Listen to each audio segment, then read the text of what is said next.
Hola, el día de hoy les hablaremos sobre un rasgo de herencia en particular, pero para primero conocer el mecanismo de herencia que se presentará es necesario conocer algunos conceptos básicos sobre la genética y el metabolismo del DNA. Primero que nada, la genética estudia la herencia biológica, su variación y sus mecanismos por medio del estudio del genoma, que son todos los genes en una especie. El genoma está conformado por DNA, que contiene el código para las proteínas que sintetiza el cuerpo, que son necesarias para formar las células, los tejidos y los órganos. El DNA es extenso en los seres humanos. Se ha calculado que hay alrededor de 20.000 a 25.000 genes en humanos. Primero tenemos que entender que un gen es un fragmento de DNA y este tiene sus mecanismos metabólicos para que pueda ser expresado. Las células contienen su material genético en el núcleo, donde ahí ocurre la replicación, que es formar una copia exacta del genoma de esta célula para poder dividirse y formar otra célula con el mismo material genético. Esto ocurre en todas las células del organismo. La única diferencia es que los espermatozoides y óvulos se dividirán por meiosis para generar material genético variable.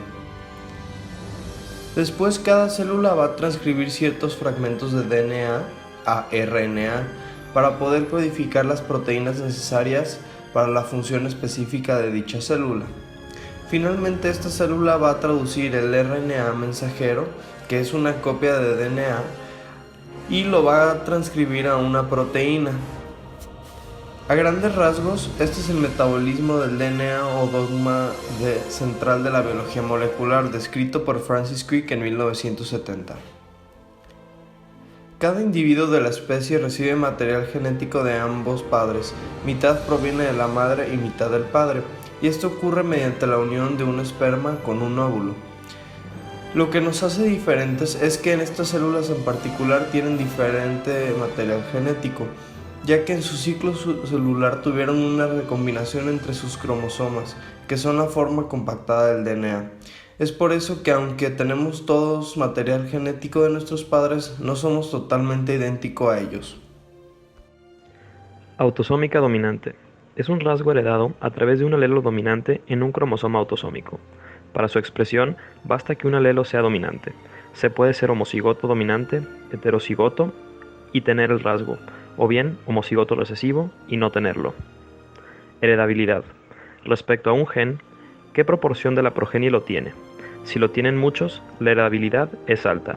Si lo tienen pocos, es baja. Penetrancia. ¿Con qué frecuencia se muestra el fenotipo de los individuos portadores? Si es mucha la frecuencia, es alta la penetrancia. Si es poca, entonces la penetrancia es baja. De la primera generación hay un portador con el fenotipo y un no portador que tuvieron 10 hijos. De esos 10 hijos está comprobado que 9 son portadores del gen y 4 presentan el rasgo fenotípico. El individuo 1 de la generación 2 presenta el fenotipo, pero su único hijo no lo presenta. El individuo 2 de la generación 2 presenta el fenotipo y uno de sus 3 hijos también lo presenta. El individuo 3 de la generación 2 no está afectado por el fenotipo, pero su hijo sí. Por lo tanto, se concluye que es portador del alelo. El individuo 4 de la generación 2 tampoco presenta el fenotipo, pero uno de sus 3 descendientes sí lo presenta. Por lo tanto, también es portador del alelo.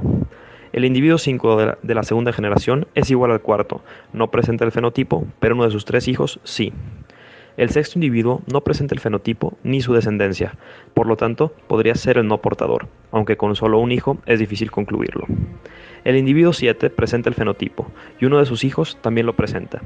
El individuo 8 presenta el fenotipo y 2 de sus 4 hijos también lo presentan. Y más aún, la descendencia de uno de sus hijos presenta el fenotipo en ambos hijos, nietos del individuo número 8. El individuo 9 no se encuentra afectado, pero de sus 4 hijos, 2 están afectados por el fenotipo, por lo tanto es portador del alelo. Y por último, el individuo 3 presenta el fenotipo, y uno de sus 3 hijos también. Al analizar este árbol genealógico, concluimos que es un rasgo autosómico dominante, con penetrancia incompleta, pero con heredabilidad muy alta.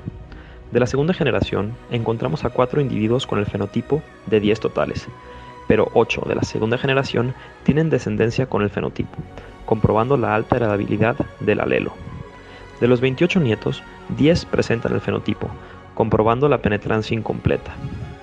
4 de 10 individuos con fenotipo nos da un 0.4 de probabilidad de expresar el fenotipo, y 10 de 28 individuos nos da un 0.35 de probabilidad.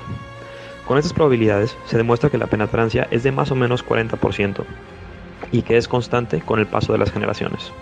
Por lo tanto, se podría esperar que de la progenie portadora también continuara la expresión de este fenotipo en su descendencia en un 40% de los casos.